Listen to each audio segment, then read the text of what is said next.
সমাজে তাসাউফের নামে অধ্যাত্মবাদের নামে অনেক বিষয় লক্ষ্য করা যায়। যেমন অনেকে তাসাউফের কথা বলে শরীয়তকে ইগনোর করছেন, শরীয়তকে অস্বীকার করছেন। এখানে একটা দ্বন্দ্ব সৃষ্টি করা হচ্ছে। ইসলামের কি কোনো স্কোপ বা কোনো অবকাশ আছে? না, ইসলামে সামান্যতম কোনো অবকাশ নেই এই কাজের, যে শরীয়তকে উপেক্ষা করে যে বড় ধরনের ইলমুত তাসাউফ অর্জন করবে এবং তার আত্মশুদ্ধি হয়ে যাবে, অথবা তিনি শরীয়ত তিনি অন্য কোনো জ্ঞান লাভ করতে পারবেন, অথবা আল্লাহ রাব্বুল আলামিনের নৈকট্য লাভ করতে পারবেন, অথবা জান্নাত লাভ করতে পারবেন, এর সামান্যতম কোনো সম্পর্ক নেই।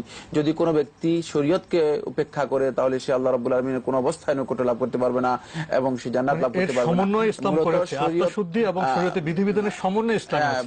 শরীয়ত যতক্ষণ পর্যন্ত বাস্তবায়িত না হবে ততক্ষণ পর্যন্ত আত্মশুদ্ধির বিষয়গুলো কোনো অবস্থায় আসবে না। এই জন্য শরীয়তের সমন্বয় মূলত আত্মশুদ্ধি করতে হবে।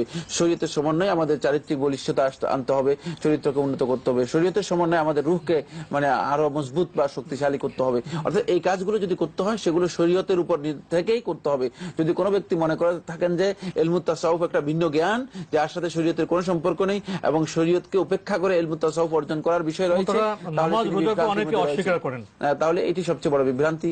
এবং এই ধরনের ইলমুত তাসাউফ যদি হয় থাকে তাহলে ইসলামী শরীয়তের সাথে ইলমুত তাসাউফের সামান্যতম কোনো